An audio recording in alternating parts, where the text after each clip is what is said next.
Hello, and wow, what a week we have had. And you've joined us here after all of it, listening along on Spotify and looking at us through the screen on YouTube. What a thing. I'm loving this. So let's catch up and talk everything here for another episode of the Bad Fan Podcast. We're so glad you're here. I'm Cole Carter, and let's get them in. These are my boys. You know them well now. Stephen Curl and Brandon Pasnick. Boys, this is episode number 7, our weekly lineup podcast, and we're going to get you guys caught up on everything from the past couple of days in sports, including the madness that has begun in March, the NCAA Tournament, and this week's results in the Champions League round of 16, more huge news in the world of free agency, both in the NFL and Major League Baseball. But before we jump into all of that, boys, let's catch up. Steve, how's your world? Oh, it's just fantastic. The lockout's over. I've been compiling all my data, beginning my huge nosedive into the fantasy baseball realm of the MLB season coming up. So I'm getting really excited for that. But I've been good. Let's go. Brandon, how are you? Good. I feel like I say this every week, but the sports just keep accumulating and it's just getting better and more crazy, and I'm loving every second of it.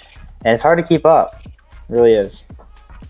It is, and it definitely is piling up, which is a good segue point to our first thing, catching the big headlines from the past week. We're going to jump in first with some Major League Baseball moves. Over the week, Chris Bryant, I think, made one of the bigger splashes. He inked a deal with a team that might surprise a couple of people. He signed a 7-year deal, $182 million contract with the Colorado Rockies, replacing the Platinum Glove winner, who is well loved in Colorado until his trade, Nolan Arenado, who for years was a staple in Denver for the Rockies. Elsewhere in Major League Baseball, we saw the Toronto Blue Jays make a big move in an important swap with the Oakland Athletics, moving all-star Matt Chapman north of the border to the 6. Lastly, notable faces in new places was the trade involving the Reds and Mariners, as Seattle acquired all-star outfielder Jesse Winker and third baseman Eugenio Suarez in exchange for a handful of players. With the additions that they made earlier in the offseason, like Corey Seager, this Seattle team might be looking to gear up for their first playoff appearance since 2001. And lastly, happening today when we recorded this on St. Patrick's Day, was a move that apparently came as no surprise to Aaron Rodgers, that the shipping off of NFL star Devontae Adams to the recently freshly minted Las Vegas Raiders in exchange for the Raiders' 2022 first and second round picks. Immediately following the trade, Adams gave his intent to stay in Vegas, signing a 5-year, $141 million deal. But beyond all that, the thing that we cared about the most notable deal of all, is the Freddie Freeman deal going to Los Angeles Dodgers, which I'm going to tear up a bit thinking about it. But he signed a 6-year, $162 million contract to return home to Southern California, and the deal has brought officially an end to his tenure in Atlanta, a divisive end now that we talk about it, and he'll slot into what is undoubtedly the strongest lineup in Major League Baseball now, which in itself holds 3 MVP winners. So think about Freddie Freeman, Cody Bellinger, Mookie Betts, and don't forget, he can't hit anymore, but Clayton Kershaw, the 4th MVP that has it to his name. So the addition of Freddie Freeman is just outrageous at this point. It's just surplus to the rich get richer. Steve, get us started, man. What's your instant reaction to this Freddie Freeman deal? Yes, I believe, I think maybe actually the last episode I was on talked about I wanted the lockout to end so I could just know that Freddie Freeman's not going to be a Brave. So I think if you thought he was going to re-sign, it definitely hit this point in the negotiations where you kind of knew that he wasn't. So it comes to no surprise, and the Braves getting Matt Olson from Oakland makes it a lot less of a sour taste in my mouth personally.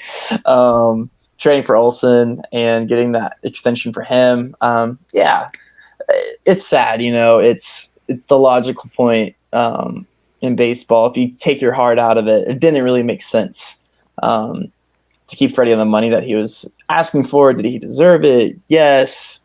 Would I have loved to see him here? Yes. But it was kind of, we all knew he was going to leave to go to LA. But I will say this, something that I was curious on the market for Freddie towards the end. Tampa Bay was one of the lead contenders to sign Freddie Freeman. And Freddie Freeman actually left money on the table from Tampa Bay, took less money, and went to LA, offered the same amount of years in the contract.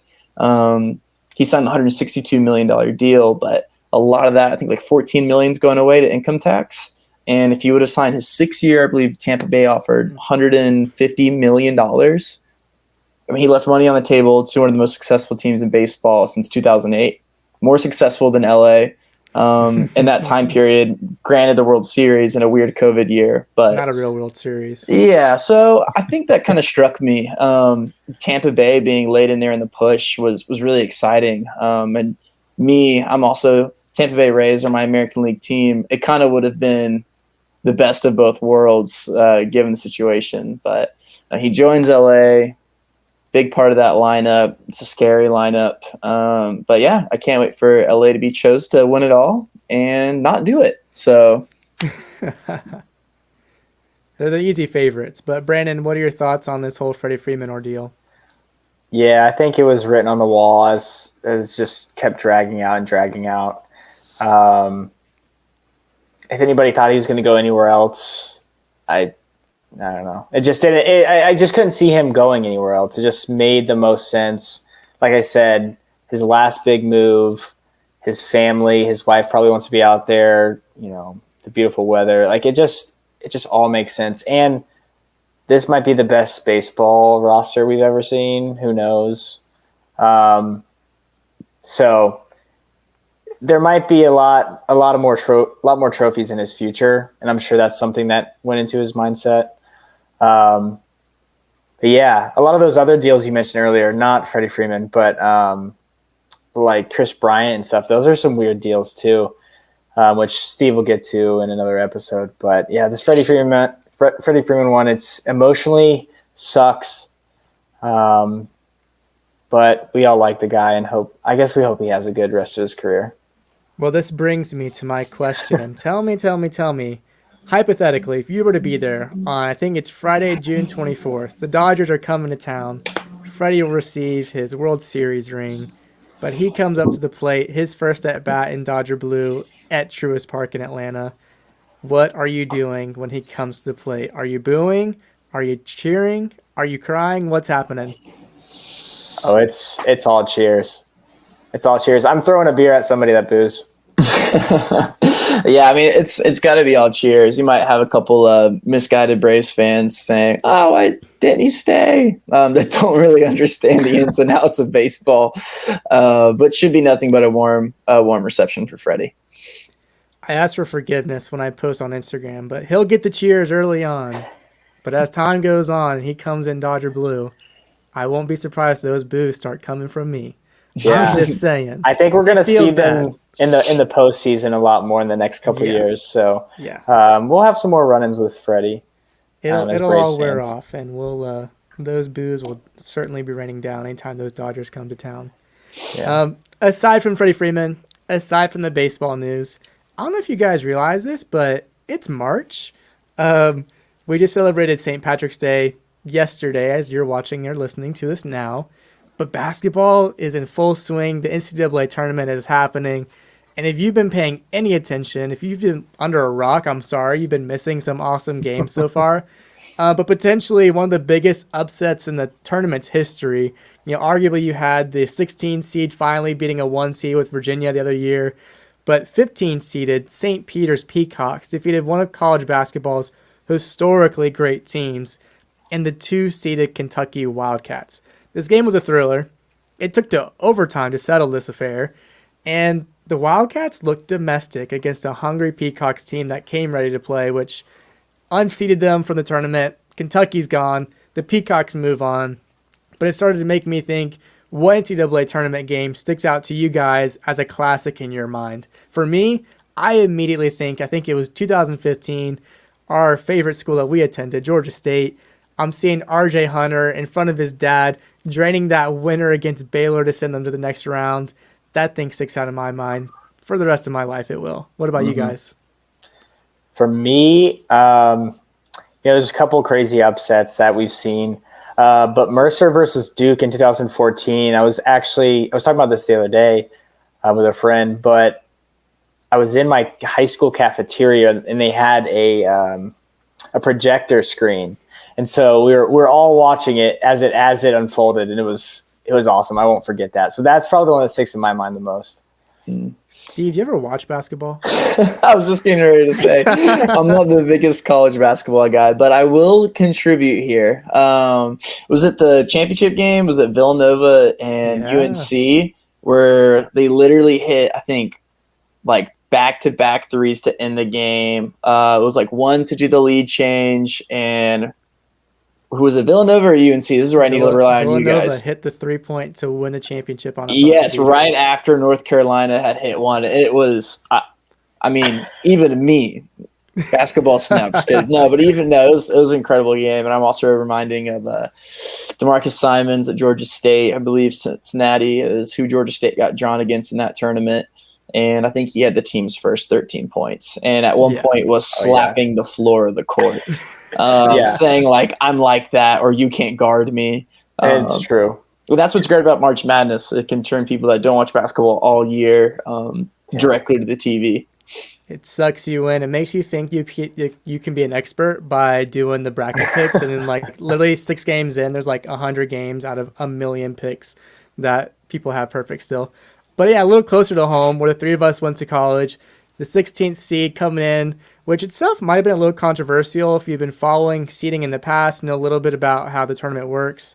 Even the opposing coach from Gonzaga said that the Georgia State Panthers should be higher seed, but they took on the highly touted Gonzaga Bulldogs, and the odds were always against our boys, let's be honest. And only one team, like I just said, has ever beat a 1 seed as a 16 seed, so the odds are stacked against them. But for 20 minutes, if you watch this game, the Panthers from Atlanta looked the part, like they belonged in this game.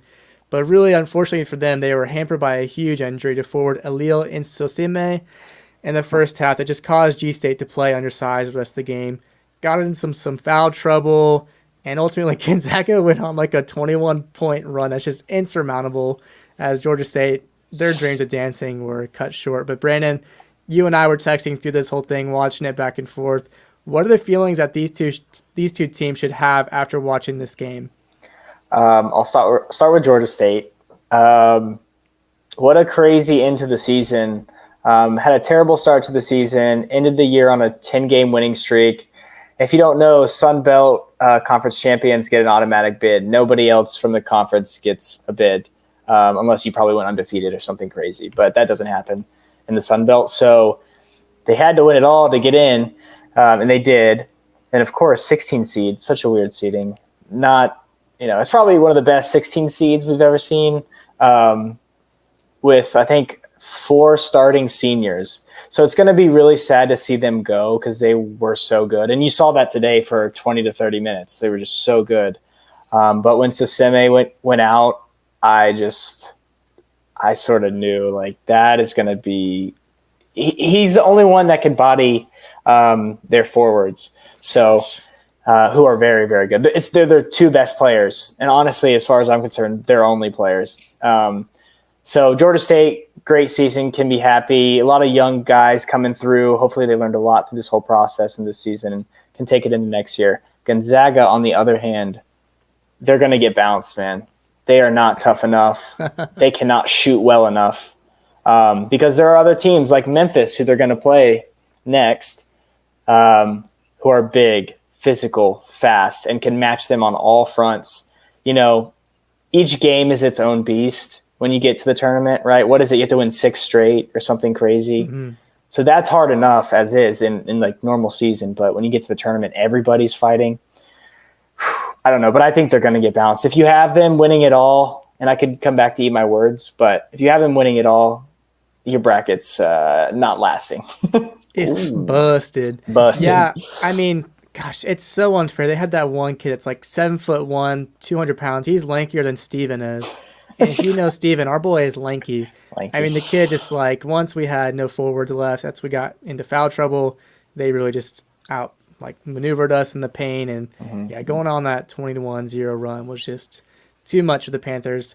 But hey, going back in the tournament for the 3rd time in about 5 years is a great look for the team that has even gone through head coaching changes and still has persisted and found their way to the tournament, to the big dance. So you know what? Go Panthers. Go Thurs. Well, to a game that is not allowed to use their hands and can only use their feet, we go over to the Premier League. There was a big game that I told everybody I became a huge Liverpool fan because they were playing Arsenal, the Gooners, and this one actually ended up being a really good match. Brandon, can you fill us in on the match? Yeah, a little bit. It was a very even game. I watched most of it, and Arsenal looked really good, man. They looked the part. But Jota and Firmino coming with the 1-2 punch, scoring in the 54th and 62nd minute, and winning 2-0 eventually. But yeah, the game just really highlighted the gap between 4 and below and those top 3 teams, I think. But Arsenal, I think, is really on the brink of capturing that 4th spot. I know Tottenham, you guys are probably still holding out for it. Man U's still going to be in that mix too. So it's going to come down to the last week, I think. But man, Arsenal looked really good. Steve, did you catch any of the highlights or anything from it? Yeah, Arsenal in that first 45 looked really well. The player that stood out to me was Martinelli. Put Liverpool on skates. There was a play where he megs the defender, dribbles on the sideline, crosses the ball in. Somehow doesn't ends up being a goal. But no, Arsenal looks really good. Liverpool just has that finishing product right now. Arsenal doesn't really. Lacazette's all right, but don't really have a striker. Kind of missing that finishing touch when a goal's not coming from one of their 16-year-old wonder kids, it feels like. But no, Arsenal's got a couple of tough games coming up. They still have that game in hand against Tottenham they have to play. I also want to say they have a game against Chelsea. They play Villa at the weekend. They play Villa at the weekend, which they could drop points at. So honestly, Arsenal's looked great, but those games in hands can be a blessing and a curse. So coming out of that, you could be looking at Tottenham tied or above Arsenal coming up here shortly. Yeah, and their ex-striker, their ex-boyfriend, Aubameyang, saved Barcelona in Europa League against Galatasaray, so they're able to advance to the next round. So I'm sure Arsenal is missing that finishing touch, having him gone, but maybe not missing the drama from it. So a little bit of both. But today, if you were watching in Everton versus Newcastle, Allen got the straight red card in the 83rd minute, but chaos ensued after, didn't it, lads? Yeah, it was pretty chaotic. I don't know if it was a red. I mean, he does go in with his cleat up, but I don't know if it was forceful enough. And I don't know. The contact wasn't what I would consider a red card. Maybe it was just the endangering another player. I don't know, Steve, did you see that? I actually did not see the tackle, no. Oh. Yeah, I don't know. It's not a red for me, but it's also, it's a red. I don't really care, to be honest. But the goal at the end, great little passage of play for Everton, and Iwobi scores in the 99th minute. What? The 99th minute of 14 minutes of extra added time. Yes. Oh, man. Crazy. Just perfectly placed it in the back of the net. I mean, the crowd goes crazy. Oh. Huge points for Everton. Frank Lampard, maybe if they lose this one, maybe he doesn't even stay at Everton. I mean, he might have saved his job, honestly. Yeah, honestly, I'm gonna be the bad fan here and say Everton should have lost that game. They did not look good. Newcastle dominated them in most of every aspect except for the one I guess that really matters is the goal. But I think if Everton was at Newcastle or anywhere else, they would have lost that game for sure. But they have great fans, like I was mentioning in the last podcast. They were going to get the support that they needed, and they did. They get the result. They leave Goodison Park with 3 points, and maybe that's something for them to build off of. I don't know. That's the thing that's the craziest to me is you're hearing all these different pundits or people talking about Everton, and they talk about Goodison Park literally being the biggest deal in this relegation fight of playing the biggest role. It's not Lampard. It's not the players. It's their horrible away record, and can they get anything at home? And again, and getting Calvert-Lewin back too, I'll say to that goal, he has a death touch to set up Iwobi for that finish. So maybe they get it going. But I will say when I was watching the highlights to that game, when that goal went in, I've never heard any crowd louder in my life through a screen for sure. Yeah. So we'll see if it's enough for them to keep up. Yeah, I mean, they went insane. They went wild. And we're still, I mean, 9 games left. So there's so much that can still happen in this race. I mean, looking at the bottom three, Watford, Norwich, and who's the third? Burnley. Still so much that can happen. Burnley, like you keep talking about, Brandon, they're the ones that know how to find points. They can just draw out a result, find that, fight for it. But anything can happen. So we're really, really excited to watch the rest of this season as it just continues to get down to crunch time. The fight for relegation, the fight for the 4th spot, and the champion, like the 1 and 2, that race between Manchester City and Liverpool is only getting tighter now. It's going to be so good. So you guys need to make sure you're staying tuned in here so we can give you guys highlights and updates from all those games as we come down the stretch here in the Premier League.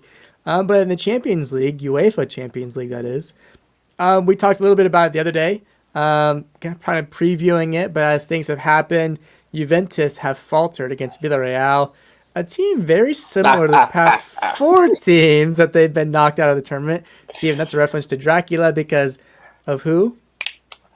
Oh my God, Unai Emery. There we go. About to blank on his Unai name. Emery, he is Dracula. It's known. But anyway, so the past 4 years, teams that have knocked out Juventus, their chairman, Andre Agnelli, has reportedly deemed those teams not glamorous enough for his cash cow fever dream of a league, the European Super League. But once again, they faltered. They gave up 2 penalties late in the game and conceded an open header from a corner that put the old lady out of Champions League misery. And much like the other counterparts, Villarreal, along with Benfica and their victory over Ajax, sees 2 teams that I think we'd safely say no one saw going this far in the tournament, right? Yeah, no, not a shot. Benfica's game against Ajax was wild. I think they had like a shot or 2 on goal, but it's all they needed, knocking them out. And then Villarreal with Juventus is just, don't you go up against Dracula? He knows that knockout football, European competition stuff. So no one saw any of these teams making it this far. Yeah, I think we know Villarreal is a great team, especially with a great coach. And I sort of touched on it last week. But man, you just had a feeling Juventus might just have a little bit more. And it was a really good game, I will say. It's not like one team looked like they were going to win over the other. But Villarreal had enough, man, to knock Juventus out. And, maybe Juventus can go have a European Super League by themselves where they just play their first team and second team with each other and make their own money or something. Because Tottenham would be in on that, don't and worry. PSG might be there too because PSG's out of it now. And sorry, that's me being a little salty. But Well, we know the Real Madrid president will find any way into it, even if he has to leave Champions League. I'm sure he's... Oh my gosh, I hate a terrible person. Okay. Anyways, yes, I need more money so I can build a stadium for $4 billion, and it's just him and Barcelona people just infuriate me. Well, on the other side of the continent, Diego Simeone does it again, tosses Man U to the side to advance to the quarterfinals of the Champions League. So once again, no Ronaldo, no Messi, able to find the later stages of the Champions League, and no trophies for their cabinets. Oh, what was y'all's reaction to seeing Simeone do it once again in England? It's classic. I think you said it last week. He's there to be the villain. He's there to be the bad guy, and he loves it. I mean, you saw him running off the field. I don't know if he shook hands and then ran off, but he's getting pelted with like bottles and stuff right off the field. But he loves that. And he sets up his team to do that. Like his team has such an identity. They're trying to win 1-0 every single game. Like I feel like it's just how they do things. I've seen it so many times. And they did it again, man. They did it again. So great. At Manchester United. Just crazy. No Ronaldo, no Messi, no Man U, no PSG, no Juventus. Wow, it's good for them. Good for Atletico. Yeah, I'll say this. Ronaldo wasn't really existent in that game. You saw a lot of frustration with him kind of realizing the team he's on. I feel like it finally hit him, asking for balls to be in certain areas of the pitch that the players just couldn't deliver to him. He wasn't really existent. I think one point in the game, he actually ran into Harry Maguire's back and like almost like knocked a tooth out on a corner kick and wasn't able to get to it was just disjointed. And, but no, it's classic Simeone. English media, of course, is going to criticize the way Atletico play and their style, but they're going to be doing it from the couch now that Simeone's on to the next round. Yeah, I was a little sad that this performance didn't come from Man U on Saturday. Tottenham could have really used that over the weekend, but hey, it's fine. It's fine.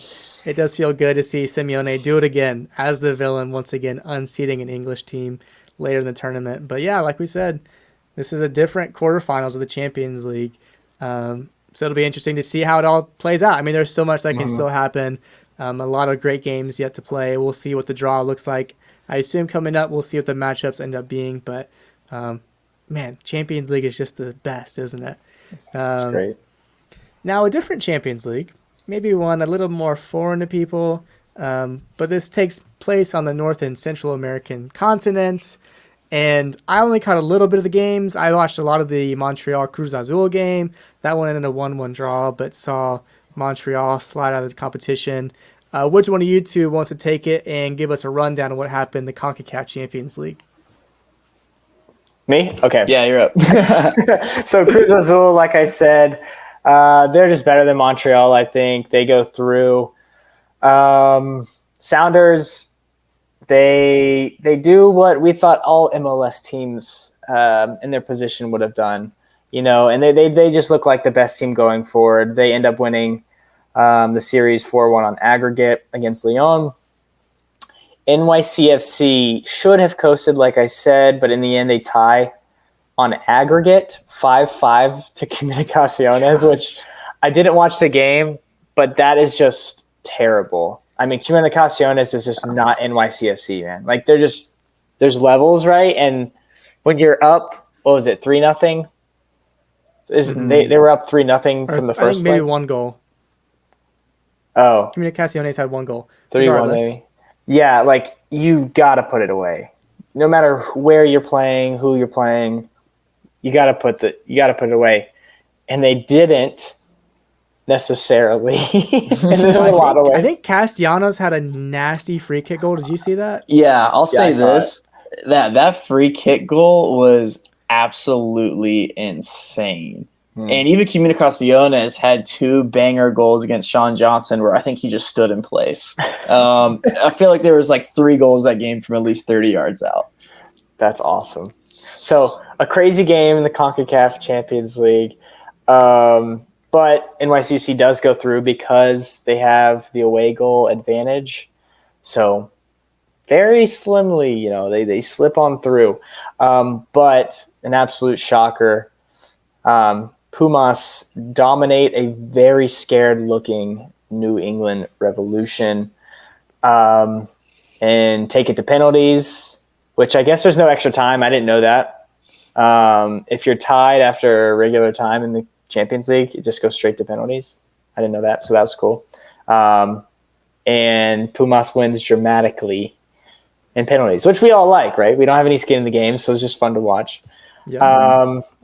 But this will be my last little point on this. Bruce Arena has been around soccer for way too long to let a team of the quality of New England give up a 3-0 lead in a competition. So it's all on him for me.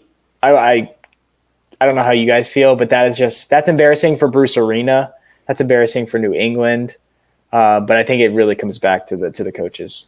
Well, yeah, I mean, it just shows a team that won the Supporters Shield last season, they should be, one, you want the MLS to show up well. Like, when you're going abroad, when you're playing teams that you want to have all your MLS teams perform well. And obviously New England was just too timid. Maybe they're just kind of a shell of themselves from last season. Maybe not find the same form. So, yeah, it is a bit embarrassing. Bruce Arena, like you said, he should have handled this better, managed the game well, and they didn't do that in the end, and now they're out of the tournament. Yeah, I would say I was watching these games and I was saying to myself, I'm like, man, MLS just got CONCACAF'd hard. Like all of these coming on the away legs, NYCFC getting CONCACAF'd, yet still being able to go through. And yeah, it's just the lack of experience. And you think going into these second legs, you could have had an all MLS semifinal. And at the end of it, you'd think that's crazy how poor these teams showed up. Seattle really only being the tried and true, scoring 9 goals in their past 5 games, only allowing 1. They look good. And Rudy Diaz not even being a part of that team as well, something I want to note. And Freddie Montero showing up 3 goals in 4 games in the CCL is random. But yeah, so we got NYCFC versus New York in the semifinal. So curious how that's going to turn out. Yeah, very unfortunate that they weren't on opposite ends of the draw. That would have been nice so we could have an all MLS final. But hey, now we're keeping it fair, and we'll see if we can truly beat one of these Mexican teams and see what happens in the Champions League final. But today, if you are paying any attention to the U.S. men's national team, Gregg is at the wheel, Gregg Berhalter, that is. And he's come out with his final March U.S. men's national team World Cup qualifying roster. And we're going to do a little bit of a deep dive on this. Brandon, you are going to get us started with some notes, things that we need to know about this. Start giving us a rundown and some thoughts that we need to be keeping an eye on. Yeah, so, I'll just start with the goalkeepers because I feel like that's the easiest place to start. Ethan Horvath is back in the team finally. So is Zach Steffen. I guess Zach Steffen's been on the bench in a couple of the Man City games because he's come back from injury, but I guess he's healthy enough to play, so maybe we'll see him. If not, Ethan Horvath will play. And then Sean Johnson's on the roster from NYCFC, right? There's an injury to what's our other keeper? Matt Turner, thank you. So that's why he's not in. But yeah, going in, this is our last window. I think the 3 goalkeepers I'd like to have going into the World Cup, knock on wood, we make it, are Ethan Horvath, Zach Steffen, and Matt Turner. So I don't know. How do you feel about that, Steve? Yeah, the injury to Matt Turner is unfortunate. I will say Sean Johnson did not look good in that Comunicaciones game. And Zach Steffen's a question mark right now. So between Johnson and Horvath, I'd give it to Horvath. A lot of questions if we go for it. First game in Mexico and all these different things. But yeah, our goalkeepers are one of the feel really confident of the Steffen, Horvath, and Matt Turner. So hopefully Steffen's able to go out there, get some confidence behind it, behind the boys. But it's a big question mark going into this World Cup qualifying. Yeah, definitely. And then I guess we'll just move on to the defenders. You'll see Serginho Dest is in there, but he did get hurt today, I believe. Was it today or yesterday? Might have been today. What year is it? I don't know. COVID, man. But Ooh, you're telling me. So he is not going to be on the roster anymore. So there's now a big question mark around who is Gregg going to bring in. Now, your guess is as good as mine. He could bring a defender in. He could bring who knows, man. This guy, he's not a fraud, but he's just like there's just, you never know what he's going to do. And it annoys me. I think the 2 that I would know, either George Bello for Armenia or Joe Scally from Mönchengladbach. Scally probably gets a nod for me. He's been playing for them consistently in a top 5 league in the world. I think it's got to be him. Yeah, I'll say I think I might differ from you. I think Berhalter has a bias with Bello and made some consistent team time over the summer and the various international tournaments the U.S. was a part of. But I think it should be Scally. I don't think Scally's gotten a fair shake by Berhalter through this whole kind of process. And so not for better reasons going with Bello, but actually for worse reasons for Gregg Berhalter just showing that kind of that little bias that he does here and there for MLS players, even though Bello's now over abroad. Yeah. We just got to get our tinfoil hats on and keep speculating about what we really think knows, about Gregg Berhalter. He probably doesn't know. We don't know. So who knows? It doesn't matter. Yeah. No. And then just following up with the defenders, you have Sands back in the team, which I don't necessarily mind but he hasn't been playing a lot. You know, he's like he's on their cup roster at Rangers. He doesn't like play any of the Europa League games. He doesn't play a lot of their league games. It's like, how did he make the roster? Gregg was saying he can play as a defensive mid as well as cover for center back. So I don't know if he's going to try to change formations. I don't know what's going to happen. So that was an interesting one. Aaron Long, who I don't hate. It's like, okay, weird. And then Eric Palmer-Brown, who I'm fine with that. He's actually playing in France, like consistently. So that's cool with me too. But like, what about John Brooks? Hello? Ding, ding, ding. Hello? I mean, I just don't get it, dude. I don't understand. And I don't know if you saw the interview with him today, like explaining his picks. It's just a bunch of BS. It doesn't make any sense. He sounds like an idiot, man. He sounds like an idiot when he speaks. It makes me so upset. Yeah, something I'll go. I mean, that's the big elephant in the room as far as the defenders is John Brooks. It has been John Brooks over this qualifying period. Again, you brought up the thing with James Sands, not playing a single minute in his past 9 league games. Finds himself in flying form compared to John Brooks, starting every single day, day in, day out, playing well in this Wolfsburg side. It really doesn't make sense at all on that defender side of things. That's the big thing. The Dest injury is unfortunate. But yeah, I mean, this John Brooks story is just like growing more and more. And to me, I'm starting to think of all these different conspiracy theories of what happened. I know what happened here with John Brooks and Berhalter. Yeah, you're going into the most crucial window of this qualification with some young center backs and some center backs that have come off injury that haven't been in this qualification at all in Aaron Long. So really the only one of these defenders that I feel solid about, MLS Defender of the Year, like my good friend Cole Carter likes to point out to me, is Walker Zimmerman. So a lot of question marks. John Brooks drama and Gregg Berhalter masterpiece. Yeah, and before, Cole, you go to the next one, I just want to say this. In the interview, Gregg talks about how he's been analyzing John Brooks' play, and he wants him to play a certain way when he's at Wolfsburg, and like he's not seeing certain things in his club play that doesn't get him called to the roster. But James Sands isn't playing at all and gets called up. 0 minutes in 9 league games. Like, 9 of the most recent league games in a row. Bro, yeah. Make it make sense. It's beyond me. And a couple other things. Watch the interview later. If you haven't watched it, I think it's only like a 20-minute interview. It's basically him talking about this roster. It's just embarrassing sometimes. Sorry, Cole. You can see the floor, sir. Yes, you have it. Take the talking stick. No, I don't think we're in a dire situation per se. I think we're still in decent standing within the octagonal. Like the U.S., I don't think is having to like fight tooth and nail for their spot in World Cup qualifying.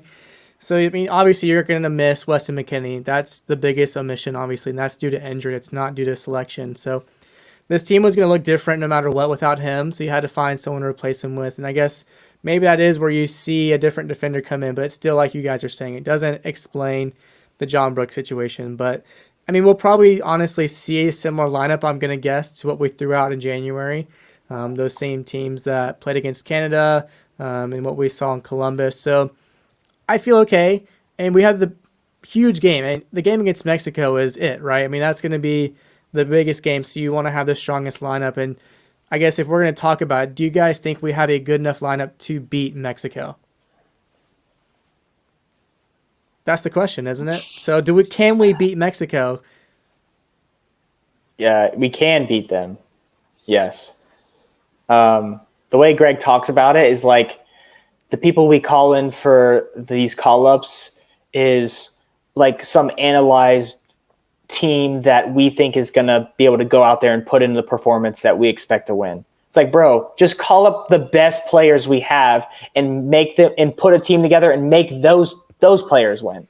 Don't call in Jesus Ferreira. Don't stop that. Like, call in our best players. I could rant about it. Sorry, Steve. No, you're good. I think that's the thing, though. It's like, it's not even the Jesus Ferreira thing. It's calling in Jesus Ferreira and making him play as a 9, which isn't his natural position, as opposed to up in the midfield. And so there's a lot of different question marks there. But to the original thing of if we can beat Mexico, I think the obvious answer, given the recent history, is the resounding yes. But then you have to take into part of CONCACAF Nations League and the Gold Cup. However, this is a completely different animal and honestly a different roster right now-ish, a different feel.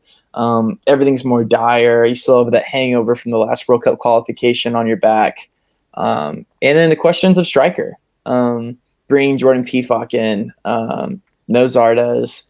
Pefok's been scoring. I know. Pefok's been scoring for fun in Switzerland. Young boys. Yeah, but still not really have been given the chances during this qualification period. So really only him and Ricardo Pepi are the true number 9s on this roster. And Ricardo Pepi, the only one actually adding anything during this qualification period at all, I think with like 2 goals in the early on, who can't buy minutes in Augsburg right now. So you're finding a lot of players either out of form or actually in form being left off the roster. But real quick note, and then I'll stop talking about my boys in the U.S. men's national team, is Christian Pulisic, I think, is going to tear it up this window. He's coming in the best form of his U.S. men's national team career, like of his life in professional soccer, coming into the U.S. men's national team. Scoring goals for fun at Chelsea, completely healthy. Hope it stays that way by the end of the window. So I think he's going to play some authority and some big swag to get these question marks off of the national team fans' minds. You know, 2-0 is a huge scoreline that we love to see, but it would just be so cool to see a Christian Pulisic hat trick in the Azteca, silencing any crowd that might be there. That would feel really good. And putting us on top in the World Cup qualifying would just be such a icing, cherry on top. But we'll move on for the men's national team. I'm sure we'll have so much to discuss in the next couple months. Getting ready for the World Cup. I mean, hey, if y'all want to rant, I mean, this is the forum to do it, and this is the place to catch up on all that. So we'll talk more about the men's national team, but we do want to kind of wrap things up. We'll get to our last segment that you guys know well, predicting the games for MLS over the weekend. We're calling it the Mls Fast Five. Boys, let's jump into it. We have our first matchup, Red Bulls at home versus Colorado. Steve, give me that quick fire prediction, mate. Are we doing scores too, or just scores too? I'll do Red Bulls. Red Bulls 3-1. Red Bulls 2-0. I'm taking Colorado 1-0 on the road. Put it in the bag. Matchup number 2, Austin versus Seattle. Seattle looking really hot right now. We just talked about them in the Champions League. At Austin, though, so they're on the road. What's that going to look like? I'm going to say Austin, Texas, because Seattle with CONCACAF. I'm superstitious. These CONCACAF teams aren't doing well. Their first game's back in. Austin has momentum. It's at home. I think they're going to get back on the scoring sheet. So I'm going to go with a 4-2 classic MLS insane game. Oh my gosh. No, I think Seattle won last week. They won in the middle of the week with CONCACAF. And I think they will. I want to say a draw so badly, but I feel like this is a cop out. I'll say Seattle wins 2-1. I'll take the cop out. I think this one will be a stinker. I'm calling it 0-0. Neither teams can find a breakthrough. Seattle coming from the hangover in Champions League. Austin not being able to compete with that team. Despite the hangover, I think 0-0. Who knows? That's my prediction. Yep. That's why we're here. Game number 3, NYCFC coming up against Philadelphia Union. Steven, what do you got? Oh my God. I don't know. I'm trying to figure out if NYCFC is good or bad. No, I'll go with Philadelphia. I'll go Philadelphia 1-0. Is it at New York? It's in New York at the Okay. If they're formal playing on a baseball soccer field, stadium known as Yankee Stadium. if they're playing on a baseball field, then there's no way I can't choose them because that's just a insane advantage. So NYCFC 1-0. I would love to know the head-to-head if Philadelphia has ever won there before. I'm going to go, again, another draw, 2-2. Philadelphia getting it done. Ooh. I think it's not impossible to get a result there, and they have a good enough team where they can get that result. NYC, again, one of those Champions League teams, exerting themselves too much in the midweek. I don't think they can do it again on the weekend. But our fourth matchup is Real Salt Lake taking on the former Western Conference. No, they weren't. They didn't finish top. My bad.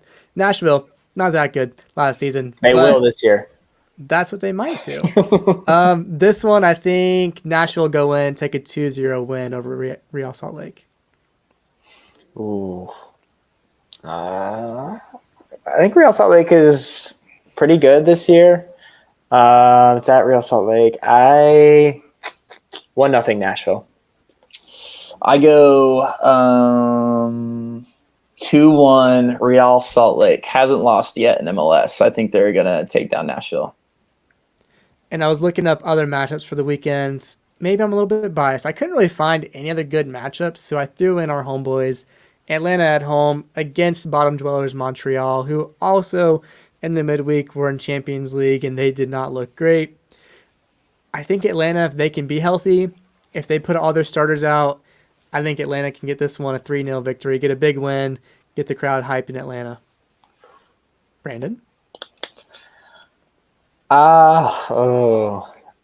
If they play like they did last weekend, I think Atlanta loses because Montreal would definitely be looking to get their energy right going into the rest of the season.